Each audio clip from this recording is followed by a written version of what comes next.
The director of ICE, Tom Homan, and his boss, the Secretary of Homeland Security, KRISTI Noem, must be arrested for contempt of court. It should be Trump being arrested for contempt of court, potentially for ignoring the orders of the Supreme Court. But we already know how the laws of this land have already been corrupted to protect the greatest criminal in our history. That it cannot be him will simply hasten the latest iteration of the constitutional crisis created by a lawless chief executive who still has the military behind him. We are headed for a flashpoint, perhaps as soon as today. To summarize, Trump believes he is God.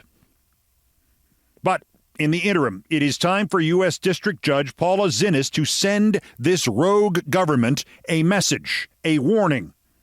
In fact, it is well past time. Time was 2 days ago at 5 o'clock in the afternoon. Noem and Homan are now in contempt of that judge's orders in the case of the Noem-Homan ICE abduction, the disappearing of a Maryland man already under the protection of the government of the United States, Kilmar Abrego Garcia. They are in contempt of the orders, not of some judge, as the fascist idiot Stephen Miller and his brown shirts call any representative actual law and order. They are in contempt of the laws of the United States of America. It is not some judge. They are in contempt of the nation, and they are on the verge of being in contempt of the Supreme Court. This timeline, in its briefest form, Trump's death squads admitted they had seized and deported the wrong man to El Salvador. Then they collectively made the shrug emoji. He's out of our hands. He's under the sovereign control of another nation. Too bad. In other words, we kidnap him, you keep him. First, Judge Zinnes ordered Mr. Abrego Garcia to be returned from El Salvador and the torture there. Gave a deadline. Government blew it off. They went to the Supreme Court, which ordered last Thursday that Mr. Abrego Garcia's release at least be facilitated by Trump's gangs. Judge Zinnes ordered updates. The delicacy here was you don't want to interfere with U.S. foreign policy. It's irrelevant, but apparently it is in the books. And then came the first of two curveballs. Friday, President Ted Bundy Trump told his hand-picked stenographer reporters aboard Air Force One, quote, "If the Supreme Court said bring somebody back, I would do that. I respect the Supreme Court. I have great respect for the Supreme Court." As usual, Trump showing his mental illness, saying something, then reordering the same words and thinking he said something new. This erased his own lawyer's argument that this country could do nothing itself to bring this man back from El Salvador. Trump bluntly said if ordered to by the Supreme Court, he would bring Mr. Abrego Garcia back, which necessarily means he and his thug government can bring him back. So when his lawyer simply said that same thing again, no, we can't, he's El Salvadoran now, only they said it louder on Saturday, they looked like championship idiots. Well, Trump wasn't going to make that last. He rushed to make sure that if anybody's going to look like the championship idiot of this government here, it would be him. Quote, "Looking forward to seeing President Bukele of El Salvador on Monday. Our nations are working closely together to eradicate terrorist organizations and build a future of prosperity. President Bukele has graciously accepted into his nation's custody some of the most violent alien enemies of the world, and in particular, the United States. These barbarians are now in the sole custody of El Salvador, a proud and sovereign nation, and their future is up to President B and his government. They will never threaten or menace our citizens again." Unquote. The enemies of the world, and in particular the United States, are KRISTI Noem, Tom Homan, Stephen Miller, and especially Donald Trump. In the flippant 180 contained in that post, Trump is either lying now or he was lying aboard Air Force One on Friday when he said he would obey a Supreme Court order to bring him back, is the potential for an actual constitutional stalemate that could tear the country apart. Not later, not in 2028, now. Trump has now corrected his original willingness to go along with the Supreme Court, and in passive-aggressive form, he has explained in that post that he has the right to seize anyone in this country, citizen or not, criminal or not, accused or not, and not just expel them, but then to pretend that, never mind jurisdiction, he can't even ask his co-conspirator, this tin-pot dictator Bukake, to do him a solid and fix what might otherwise go into our history as a near-fatal skid out of which the nation and even Trump somehow steered. No. The likeliest outcome is, of course, that Trump's concierge Supreme Court never does order him to return Abrego Garcia to his family, never says that in so many words, so Trump doesn't have to ignore their order. That's why you own the Supreme Court, why you pack it with lunatics who have ecstatic religious visions or who drink or who take bribes, so they can spend all of their time finding that fine line along which they do not destroy their own court and their own phony baloney jobs, but also don't challenge you in even the slightest, mildest way, shape, or form. Because inside the White House, the crisis here is that this happened because somebody working for Trump admitted a mistake. A week ago today, this expanding, burgeoning, unchecked, immoral, incompetent, impaired, terrorist government of President Ted Bundy Trump admitted it had completely screwed up and should not have seized this man, should not have sent him to a torture chamber in El Salvador. The government insisted it no longer had any influence on Mr. Abrego Garcia because El Salvador now has jurisdiction, but it also admitted it screwed up. The pirates working for Noem and Homan would only tell the court over the weekend that Mr. Abrego Garcia is alive and secure under the, quote, sovereign domestic authority of El Salvador. Tough shit, Kristi Noem. Get on a plane and go get him, or you go to jail. Or Homan, go see your idiot boss and have him slap a tariff on El Salvador. Noem and Homan and their Gestapo have not only refused to comply, but ignored the judge's deadline, 5 p.m. 2 days ago, to supply any information about how they will proceed to return their victim from El Salvador and why they have stalled, even though this real-life version of Kafka's The Trial began a month ago, Saturday, March 12th, and Judge Zinnes first ordered him released 10 days ago. These arrogant fascist bastards, Homan and Noem, are in contempt of court, as is the DHS official Michael Kozak, who signed the evasion of Judge Zinnes' order and submitted it to her on Saturday. They may all be in contempt of the Supreme Court, the entire Trump Gestapo. The number of violations of Mr. Abrego Garcia's rights they are responsible for is probably already in the dozens. Arrest them today. I don't care if they're freed in 20 minutes. Arrest them today. Put some fear into these people, to quote President Nixon. In a just America, only when Abrego Garcia is returned to his family and his pregnant wife and his autistic son should Garden Noem be able to go home to her closet full of action-adventure Barbie outfits, and should Homan go home to his, presumably, bottle. Not before. This has been going on for a month. A real-life version of Kafka's The Trial, where the defendant is never told what he's charged with or by whom. March 12th. Those who did this should spend a year in jail for every day Abrego Garcia has been brutalized. In our name. Put Kristi Noem and Tom Homan in jail today for contempt. They kidnapped this man based on fabricated, imaginary bullshit evidence that they will not produce. Trump's gangsters pulled him out of his car in an IKEA parking lot and disappeared him in front of his terrified 5-year-old boy. They held him for 3 days, violated all of his rights, denied him legal representation, shipped him off to a hostile country run by power-mad Latino Trump, didn't bother to tell his family what had happened to him, let him call his wife to say goodbye only 3 days later, let her find out where he was by seeing photos him days after that in the gulag in El Salvador. She saw it on the news.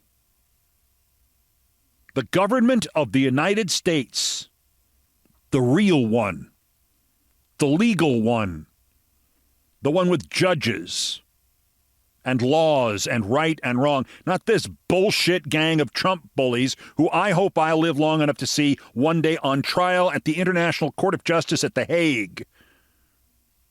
The real government of the United States, the laws, ordered him released 10 days ago, and it has not happened, and I want people to burn in hell for it. And this is a case in which the Trumpists admit they disappeared an innocent man and made an administrative error. How many others are there?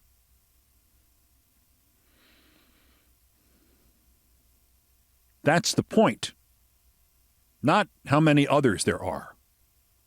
The administrative error part is the real issue here, not the idea that these brutal, incompetent morons set up a system in which they had no emergency cord to pull when they effed up, in case they effed up and targeted a victim and not a perp. This is dragging on deliberately.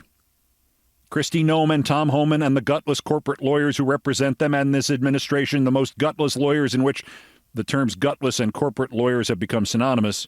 They are dragging this on because they had to admit this was a mistake, and now they see an opportunity to exploit even that admission that they screwed up, to deliver the message passively but still aggressively, that even when they are wrong, they are still right. Because even when they are wrong, what do you think you are going to be able to do about it if they are going to ignore the Supreme Court? Or just the federal courts, or the district courts? What do you think you are going to be able to do about it, Mrs. Abrego Garcia? What do you think you are going to be able to do about it, Judge Zinnis? What do you think you are going to be able to do about it, America? What do you think you are going to be able to do about it, Nicole Micharoni? Do you know who Nicole Micharoni is? She is another potential victim of what Trump's worms will doubtless call an administrative error. In the middle of the night, this following email from a no-reply address at Homeland Security, Kristi Noem's secretary, appeared in Nicole Micharoni's inbox. 4/11/2025, notice of termination of parole.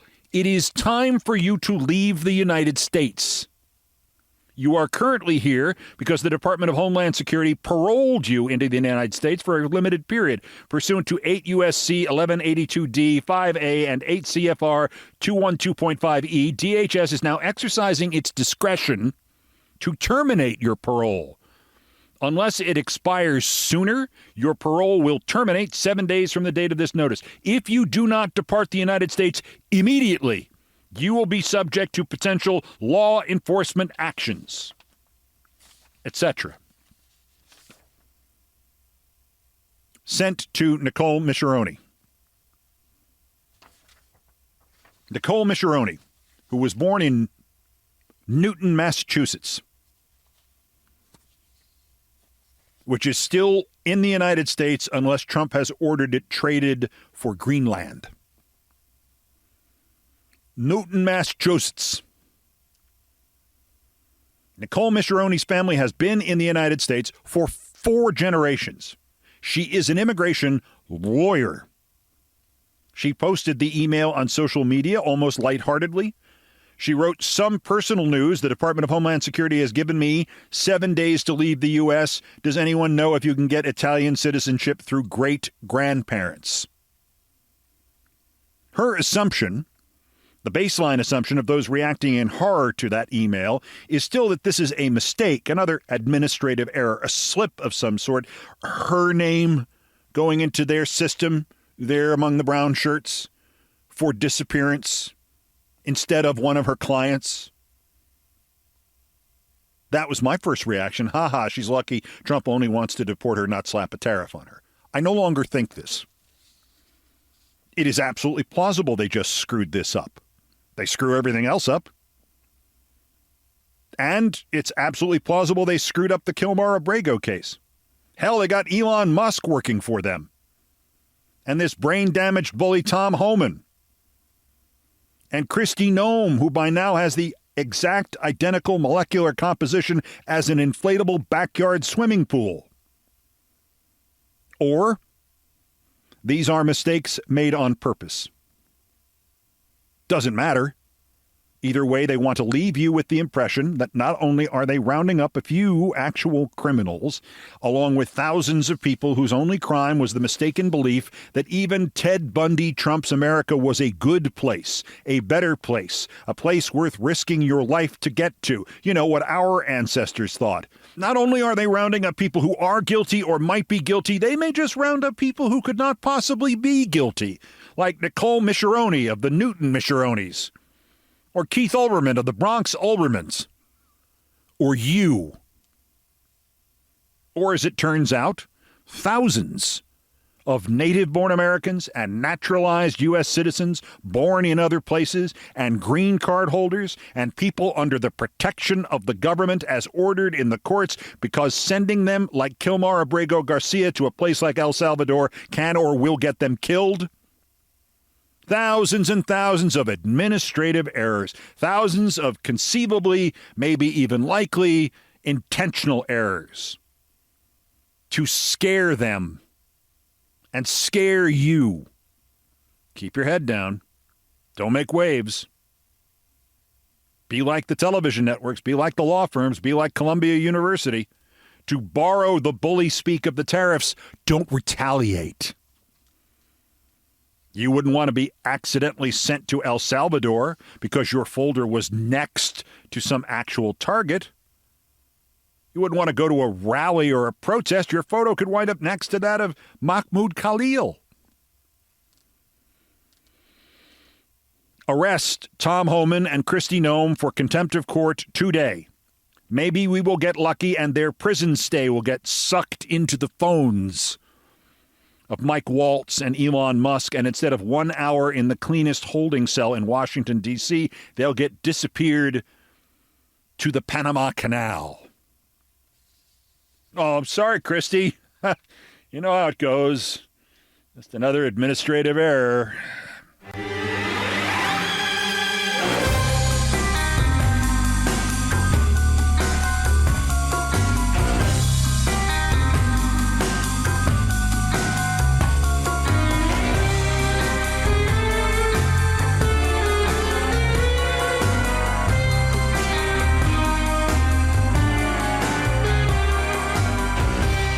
I invoked the name Mahmoud Khalil, and if he does not sound familiar to you, Mahmoud Khalil can be removed from the United States, even though he has broken no laws. And the entirety of the case against him is that little shit Marco Rubio. Marco Rubio, who embellished a story about his own father as a political refugee from Cuba, and a 2-page memo that he promulgated, a 2-page memo that is worthy of the Tom Cruise movie Minority Report, in which you can be arrested for pre-crimes, in which they calculate you're going to do something bad, so they're going to arrest you now. A 2-page memo in which Rubio confirmed Khalil's pro-Palestinian protests at Columbia University were, quote, otherwise lawful, but insisted that letting him stay here, as outlined by, the laws, would undermine, quote, U.S. policy to combat anti-Semitism around the world and in the United States, in addition to efforts to protect Jewish students from harassment and violence in the United States. Condoning anti-Semitic conduct and disruptive protests in the United States would severely undermine that significant foreign policy objective. I got bad news for you, Marco. By that standard, by the anti-Semitism standard, Trump, whose own wife said he kept a book of Hitler's speeches on a bedside table in their home. Trump needs to be expelled as a dangerous anti-Semite before nightfall. and the Secretary of Defense and vodka, Pete Hegseth, under whose Reich at the Pentagon has thrown out Toni Morrison's books from the library at the Naval Academy, but it has kept at the Hegseth Naval Academy Library the 2 copies they have there of Mein Kampf. Under these same rules, Hegseth needs to be on a slow boat somewhere by the end of the week.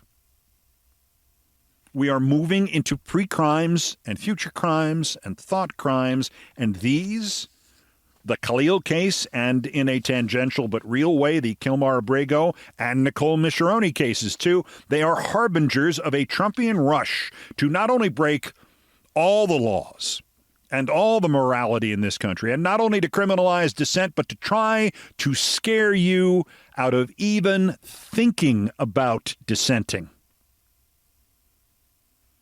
Trump doesn't just want Khalil out of Colombia.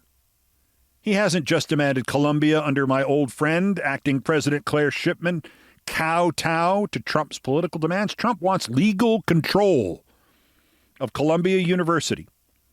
The Wall Street Journal reports Trump wants a consent decree. A consent decree, a ruling giving a federal judge the legal authority to enforce whatever promises the spineless morons running that university made in order to not lose $400 million in grants out of an endowment of $15 billion. These words are not used in the Wall Street Journal story, but essentially the threat is clear. Agree to our demands, agree to the consent decree, or we will blackmail you into it. You can challenge this decree in court, and every day you challenge this decree in court, we will find more federal funding to cancel. We only have $15 billion. How can we afford the loss of $400 million? They don't teach math at Columbia anymore, evidently. And if Columbia folds on this, and frankly, all Columbia has been doing for the last year is folding. I mean, its administration and more importantly, its board are making its infamously bad football team look like national champions. Others will follow. We've already seen Harvard cave and, frankly, Cornell wobble.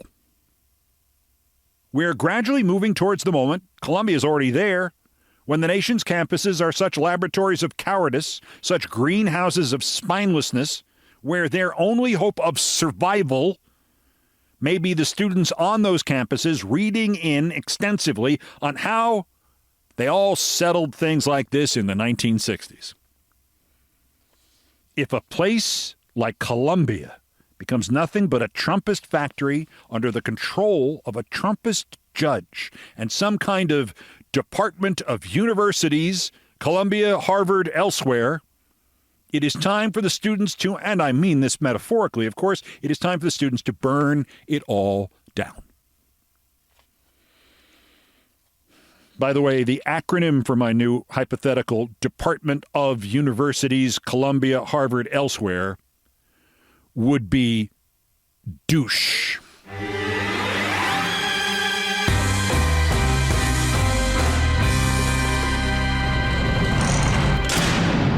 Elon Musk can be poster boy of that, too. I am Musk. I am in charge of douche. Douche is moving rapidly on all sides towards Orwell's thought crime. I think Khalil is an idiot. Having seen similar protests to his in the streets of my own hometown, I cannot think of any group in my lifetime that has done more damage to its own cause than the pro-Palestinian protesters in New York. If they planned to make themselves and their case look worse, they couldn't have done more. And he still must be defended, or the nation is dead. He must still be defended because Trump literally wants one of his own former employees prosecuted for refusing to lie for him. Prosecuted. Chris Krebs was appointed to head the Cybersecurity and Infrastructure Security Agency, CISA, to address foreign threats, including against elections, October 2020. He did his job. No threats, no tampering, no rigging. Now Trump has issued an executive order demanding the DOJ investigate Chris Krebs for criminality, for not lying. Quote, Krebs, through CISA, falsely and baselessly denied that the 2020 election was rigged and stolen. I think that deserves to be read again. Krebs falsely and baselessly denied that the 2020 election was rigged and stolen. I hereby deny that the 2020 election was rigged and stolen. I hereby confirmed Donald Trump is crazy. And most of all, I hereby confirm Donald Trump lost the 2020 election and trafficked with the Russians for the 2016 election. Falsely and baselessly denied that the 2020 election was rigged and stolen does not get more Orwellian than that. But of course, the essence of Trump's bullshit is the man Trump appointed to make sure the election was legit said the election was legit. The election took place under the aegis of the Trump administration. Trump was president then. Election integrity was the responsibility of Trump and his administration.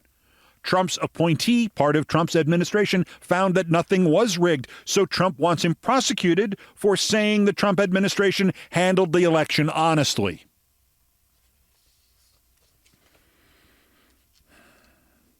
Somewhere Orwell and Kafka are bidding for the rights to this story. And the story's not over.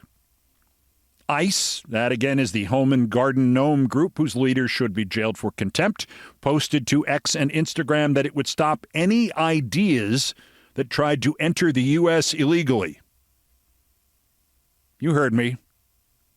Yes, you, that idea in the red Buick. Pull over. The posts were deleted per Rolling Stone. Sent without proper approval, was the quote from the spokesman. The excuse was they meant not ideas, but intellectual property. That's a cover story. I will say it's an unexpectedly plausible one from this group of defective brains and high school dropouts.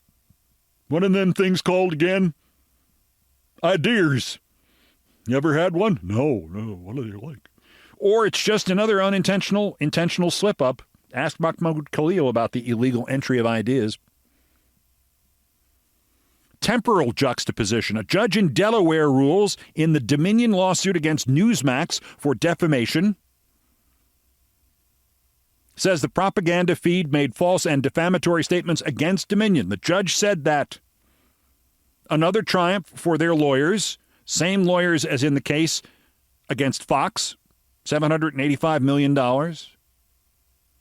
Same lawyers. Sussman Godfrey. Later that day, Trump issued another executive order. He uses more of them than he uses toilet tissue, revoking security clearances and pulling federal contracts from Sussman Godfrey. Stephen Miller, quote, "This firm is very involved in the election misconduct." Again, a reminder. The election misconduct this worm Miller refers to is refusing to pretend there was election misconduct. They are now trying to prosecute the truth out of existence. The humorous relief is now the tariffs. When the lightest news of the day is the destruction of the world economy, we may be in a bad place. If you haven't noticed, the tariff effect on the bond market also drove mortgages up to 7.1%. And I'm going to need to see Howard Lutnick's government ID. Even in this government of the idiots, by the idiots, for the idiots, I am not convinced this guy is actually employed by Trump. It may be a very well-constructed, complicated delusion on his part. First, they had tariffs on everything. Then they suspended the tariffs on the smartphones and the laptops, caused Tim Apple. Then Lutnick went on This Week on ABC yesterday, announced there will be new tariffs on smartphone and laptops. Also, remember Trump's little hint? He's going to raise drug prices just 'cause? Lutnick. Semiconductors and pharmaceuticals will have a tariff model in order to encourage them to reshore. The tariffs. Clap on, clap off. Clap on, clap off. The tariffs. I don't believe Lutnick really works there. In fact, I do not believe his name is really Lutnick. I think he's just Maury Kessler, the toupee salesman from Goodfellas. And yes, of course, the tariffs and Trump's 9:37 a.m. post that day were market manipulation. CNN asked Representative Carlos Jimenez of Florida, "This is a great time to buy. Is that market manipulation?" Jimenez's answer, a denial that he did not realize was actually a confession. Quote, "No," he said. "Actually, we had lunch with a major stockbroker from New York, and we were talking to him about tariffs, and one of the things he said was, 'It's time to buy.'" Congressman, that's evidence of what you just denied. I'd like to amend my remarks. Consumer confidence craters down 11% this month. 50.8. That's the second lowest reading since the University of Michigan started to do this in 1952. It is lower than it was during the Great Recession. It is down 30 points since Trump was elected. In short, Americans felt better about buying stuff, felt better about our future during the Cuban Missile Crisis.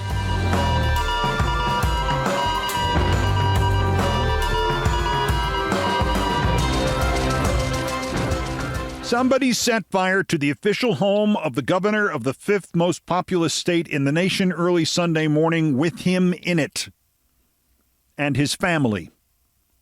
Significant damage, family evacuated, nobody hurt. 12 hours later, not a word from the president, from Attorney General Pam Bondi, from Homeland Security Secretary Gordon Noem, nobody. Washington Post put the story low enough on its front page, had to scroll down one whole page to find it. The New York Times required you to scroll down 4 screens. It was between the John Hamm story and the story on fashion at the Masters golf tournament. It was 3 screens below the story about Saturday Night Live's latest parade of the not at all funny. Well, we don't know the motive yet. We don't need to know the goddamned motive. A governor's mansion was set on fire. China halts exports. Lead New York Times story is not as meaningful to this country's future as somebody trying to burn down a governor's home with him and his family in it. Motive? You're waiting for motive? That it happened is not enough?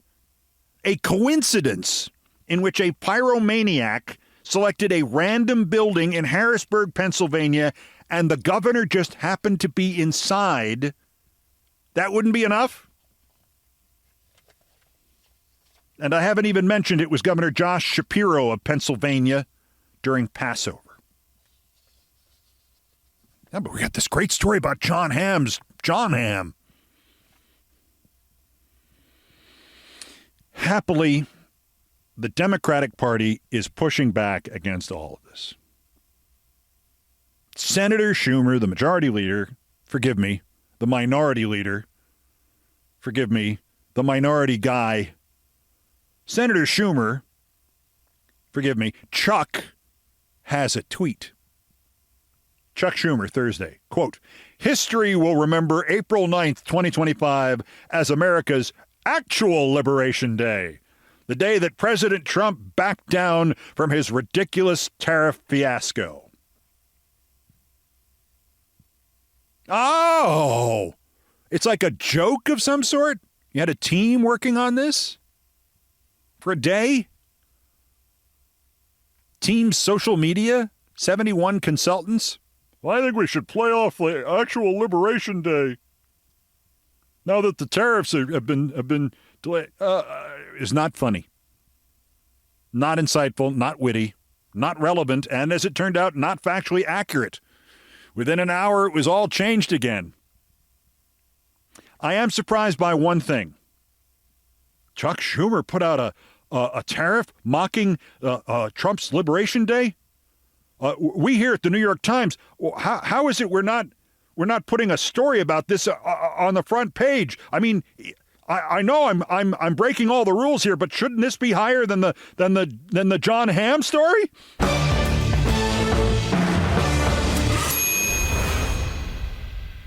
I'm sorry to drag John Hamm into this. He's a nice man. College classmate of the last line producer of Countdown on MSNBC, Nikki Egan. Nice man. Good actor. Also of interest here, bad actor. Bill Maher provides a propaganda video for Trump, but of course he does. His bosses want him to. What he doesn't realize is that all the nice things Trump did for him, that he recited like a hostage in the video, all those things he praised Trump for, he already praised Trump for them 10 years ago. You know how I know this? Because Bill told me on the air, on his show, how impressed he was in 2016 with Trump, how he then felt betrayed by Trump. Bill, he's betraying you again right now. Bill, you're an idiot. That's next. This is Countdown. This is Countdown with Keith Olbermann.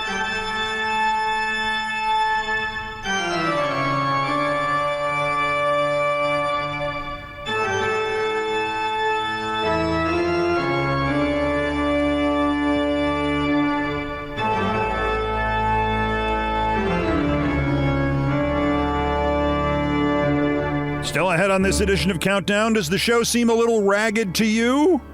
Seems a little ragged to me. I'll explain with an announcement about the future of this show. I mean, like the immediate future, like this week.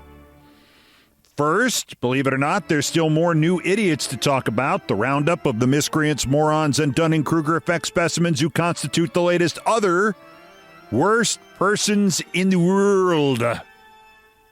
There's so many of them this week, I had to do dedications and the induction of a Hall of Fame member of the worst persons pantheon. The dedication is to ABC's This Week, which actually put out this lineup yesterday. As the old joke goes, this was on TV right now. ABC's This Week, Commerce Secretary Howard Lutnick. Howard is an idiot. Not only that, but they don't tell Howard anything, so he always talks about things that were true, or at least being sold 6 days ago. Howard is 6 days late. There's Senator Elizabeth Warren. Fine. The other guests, Stephen A. Smith, panel Donna Brazile, Reince Priebus, who was one of the Republican fascists who started all this, Rachel Bade of Politico, and there's plenty I could say about her, but the worst I could think of is of Politico, and Sarah Isgur, who works for ABC News and pretends to be neutral when she is, in fact, a conservative jackass. Somehow, in booking a panel of Donna Brazile, Reince Priebus, Rachel Bade, Sarah Isgur, with Stephen A. Smith as your expert, they managed to not book Wile E. Coyote, Professor Irwin Corey, and Max effing Headroom. Please, somebody tell Stephen A. Smith he needs to do some homework. Stephen spent his time ranting about how if any Republican supports Trump running for a third term, he doesn't want to hear them talk about the Constitution ever again. Stephen doesn't get it. Stephen hasn't been paying attention. Stephen doesn't know what he's talking about. The Republicans have been talking about Trump running for a third term actively, publicly, in what counts for their version of intellectual journals since 2023, and they mean it. And they will do it, and they will pervert the Constitution to achieve it. They are working on it now. The point at which you say, don't talk to me about it again, or I never want to hear you talk about the Constitution, was like 1970. You are not, Steve, arguing about the Minnesota freaking Timberwolves with that half-wit Christopher Russo on ESPN here. These people are out to take your vote, Stephen A. Smith's vote, away from you and to deport any of your friends who were not born here. Get serious about this or stop wasting everybody's time. You might as well be telling the Republicans they need to be better citizens. They have long since burned that boat, Stephen A. and the governor's mansion. I'm not objecting in the slightest to sportscasters talking politics or converting to becoming political commentators or political figures. I'm the last person on earth to say that, but walk in with 2025 information. Don't come in here arguing 1974 to me. Jesus, make us all look bad. I mean, a 2-week training program, and you could be up to date at least and not say stupid things like that. I don't want to hear them talk about the Constitution ever. They don't care about the Constitution. The Constitution is there for them to twist it and warp it and send it through the Supreme Court they own that's already made shit up, like presidential immunity, which is nowhere in the Constitution, is nowhere in any of the Federalist Papers, is nowhere in anything resembling a document from the founding of this nation. No founding father believed in presidential immunity. None of them. If you could find one, the answer to that would be, okay, one of them did, out of the 200 or 300 people who made the Constitution what it is today. Don't talk to me about don't talk to me about Republicans not talking about the Constitution. They think they own it. Don't talk to me about the Constitution. This is literally a topic they got passed in the 20th century. The Republicans can rationalize anything, Stephen. You are behind the curve here. Take a 2-week course and figure it out. As I said, we also have a Worst Person's Hall of Famer to announce. This is from last Wednesday, so I'm sure you saw it or heard it already. It's a little old, so I'm not putting it in the list. But yes, this is true. Linda McMahon, Mrs. Wrestling, the Secretary of Education, so stupid she used to be married to Vince McMahon. Selected as Secretary of Education because she doesn't have one, and thus doesn't understand why it's not okay to eliminate education going forward, or the Department of Education. But she has proved she's just right for the Trump administration. If everybody who's been appointed to a cabinet position is there to destroy the United States of America, they got their dame right here. Linda McMahon is the greatest Secretary of Education of all time. She will make sure that she stamps out education in this country better than anybody else possibly could. At an event, she twice referred to the future of artificial intelligence in schools by calling artificial intelligence A1. As in steak sauce. A1. Well, we need more A1. Where would A1 be? This puts her in the Worst Person's Mispronunciation of Numbers exhibit next to Senator Roger Marshall of Kansas, who is an OBGYN who still thinks the terrorist attack from 2001 is called 9/11. If only we'd had A1 on 9/11. On the other hand, the steak sauce people are delighted by this. Finally, to the nominees for today's Worst Person's Awards. The bronze, worse, Bill Maher. I know I've been talking about my college classmate a lot recently. I would make him Worst Persons again, but first off, you're bored of that. Secondly, I'm bored of that. Thirdly, Bill is shrinking so rapidly into obscurity that I wonder by the time I got through 2 other stories before telling his, I wonder if anybody would still remember who he was. As you know, at the insistence of Bill's new friend, Kid Rock, who may be the first person Bill's ever considered a friend who had better morals than Bill does, Kid Rock took him to the White House to meet Trump. And Bill came out of it fully Kool-Aided. Everything I've not liked about him was, I swear to God, absent. At least on this night with this guy. I never felt I had to walk on eggshells around him, and honestly, I voted for Clinton and Obama, but I would never feel comfortable talking to them the way I was able to talk with Donald Trump. Make of it what you will. What I make of it is, Bill, you're going senile. You are forgetting that you said, more or less, that exact same thing in the year 2016. I know this because it was during a conversation you and I had on your show about Trump, about how extraordinary it was that the Trump we had met was this generous, all about you, talk about anything, gracious guy. And then he came out and started talking about basically wanting to kill all the Hispanics. We couldn't figure out this disparity. I said, we don't have to figure it out. There are two Donald Trumps who are both absolutely plausible and convincing, and we can't have a president who has more than one personality. Sorry.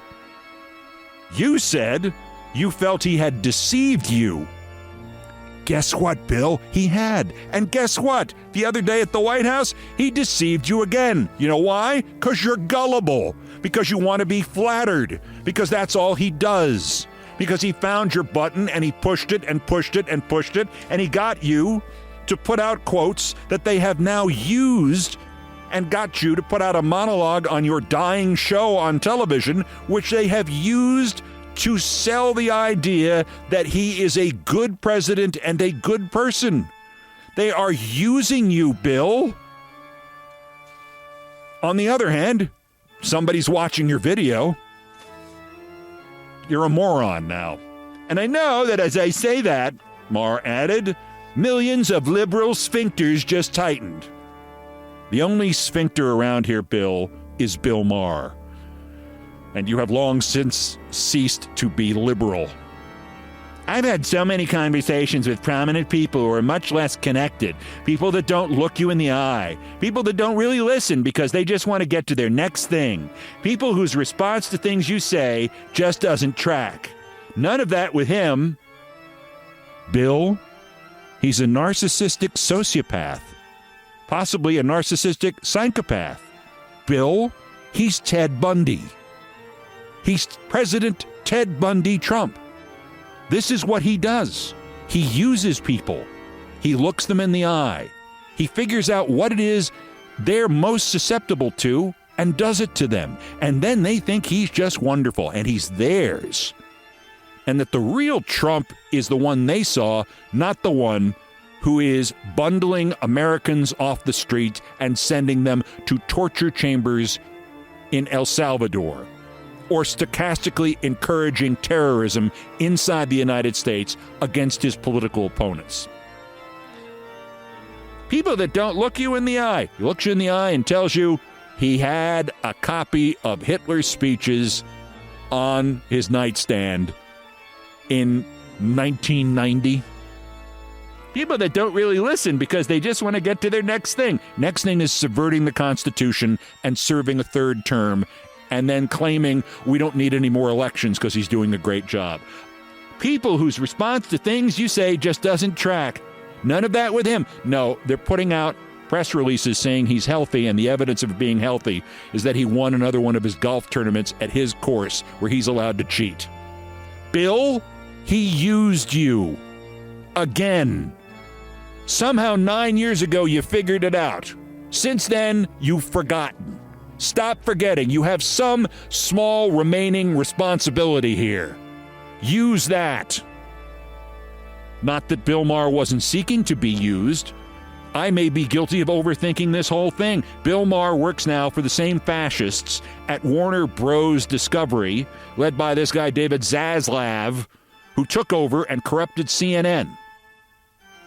They let the people who would collaborate with them, who would appease Trump, people like Jake Tapper. They let them stay and fired everybody else. They said, to hell with the ratings. We're not in it for the money. We're here to neutralize and neuter CNN, and we're here to neutralize and neuter what had been a boring but rather reliably liberal show every Friday night on HBO. I want to know what they're going to try to do to John Oliver, but John Oliver is made of something. I have known Bill Maher since 1978, and he was a shameless, self-interested opportunist with no real principles then. And he's gone downhill since then. This may not have been the primary motive for what he did, which is to provide the Trump camp with promotional material, with propaganda videos. This may not have been his primary goal, but it was maybe his secondary goal. He did this so he can keep his show on HBO. And if there's no HBO show, there are no Bill Maher stand-up specials. There are no Bill Maher events anywhere. There's nobody in the audience cheering for Bill Maher. I've been in front of that audience. It's intoxicating. They have a nice room that creates a nice bounce. What's probably 300 people sounds like 3,000. You get addicted to that pretty quickly. Then you remember it's 300 people. I'm going to try to stop talking about Bill Maher now. Our runner-up, worser, Trump. CBS News reports that on March 3rd, the cell phone of retired Lieutenant General H.R. McMaster rang.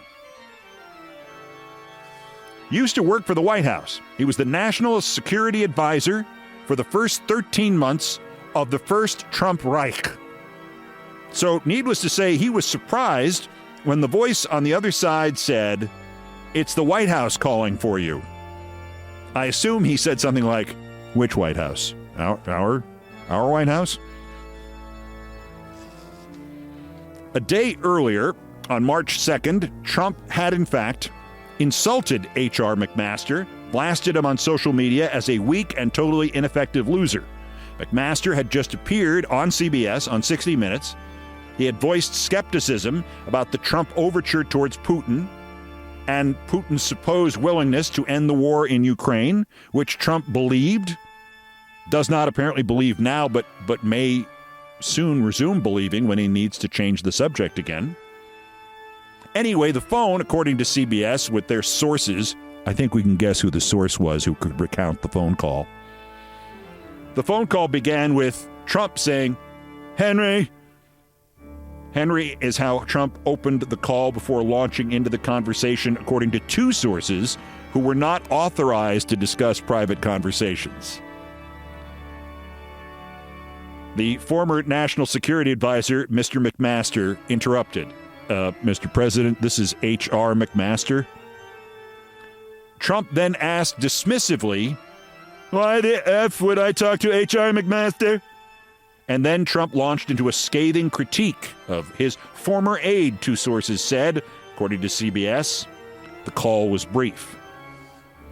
The explanation for this is because the White House is really good, and this administration is really good at screwing up elemental communications like signal chats and phone calls. He was trying to reach the former governor, Henry McMaster, and they presumably would be in the Rolodex at the White House, the electronic equivalent of a Rolodex.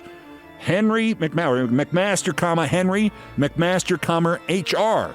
Perhaps, since he only hires idiots, let's look at the press secretary as an example of this. Since he only hires idiots, let's look at the Attorney General Blondie for a moment. Since he only hires idiots, perhaps the person thought H.R. McMaster and Henry McMaster were the same person. In any event, this was not some fifth-dimensional chess in which Trump got to call up H.R. McMaster and abuse him. He doesn't have the guts to do that. The last line of the CBS report is the best one here. Quote, "The call was brief. As is our winner, Judge Jeanine Pirro, former very brief senatorial candidate from New York, one of the hosts of Fox News, and although it is an extraordinary competition, and each day is like watching the finals of some Olympic event, day after day after day, every day since 1996, Jeanine Pirro is possibly, there's Jesse Waters, the other people on in the morning, Brian Kilmeade, but it's very possible that Jeanine Pirro, if I had to pick just one, Jeanine Pirro would be the person I chose to be the stupidest person ever on Fox News. And I have dated people who worked at Fox News. Jeanine Pirro. Something adds to the veneer of Jeanine's stupidity that is not there with, say, Harris Faulkner, who pretends to have some sort of veneer of sophistication. Jeanine Pirro resembles and sounds like every substitute teacher I had in the 5th grade in the public schools of Hastings-on-Hudson, New York. Okay, class, I'll be back in a minute. I gotta go smoke. You sit, don't light the building on fire. Oh. Jeanine Pirro. We found out there are people who are between the ages of 1 and 4 who are getting Social Security, Jeanine Pirro said. She was thereupon interrupted by Jessica Tarlov, the liberal on the 5, the outnumbered, moron today, whatever the show is called. Jessica Tarlov, who I can only assume is either serving some sort of public service work release program from some past crime, or perhaps has been sent here by some deity that is making her serve out something that she did in a past life. It must have been something really, really bad. She's the one out there who has to somehow not turn around when Jeanine Pirro says, we found out there are people who are between the ages of 1 and 4 who are getting Social Security, and not ball up her fist and give her a roundhouse right to the jaw. Jessica Tarlov does not do this. People always said, why do you not have a Republican on your show, Keith? Why do you not have a foil who can debate you and point out when, on occasion, you are mistaken? Why do you not do this? The answer is, because eventually, no matter how many years I might go through without it, I would ball up my fist. Or more likely, I'd simply throw some water, or maybe the script, or just smack somebody with the script. Jessica Tarlov does not do any of these things. It is to her great credit. I admire her greatly. As much as I admire her insight and her honesty, I admire more than anything else her ability to simply spew facts, to spit the fire of truth at flammable risks like Jeanine Pirro. We found out there are people who are between the ages of 1 and 4 who are getting Social Security. Jessica Tarlov. That's the benefit for kids whose parents are dead. Jeanine Pirro ignored that. Just talked right through it. Never even heard it. Because, I'm just going to guess here, if she's like those teachers that I had in the 5th grade, because Chardonnay. Jeanine, page 10 must be here somewhere. Hold on. Let me get page 10 of my speech. Do you have page 10? Page 10's got to be here somewhere. Just hold up the news conference. I'll find page 10. We'll get it done eventually. Pirro, today's worst person in the world.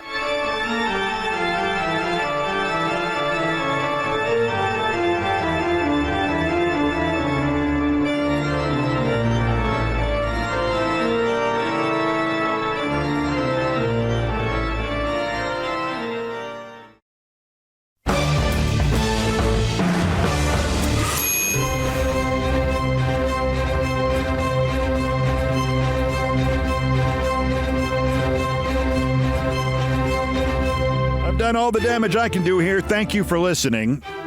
As I mentioned a segment ago, I think the show's been a little ragged today, possibly because 3/4 of it has been ad-libbed.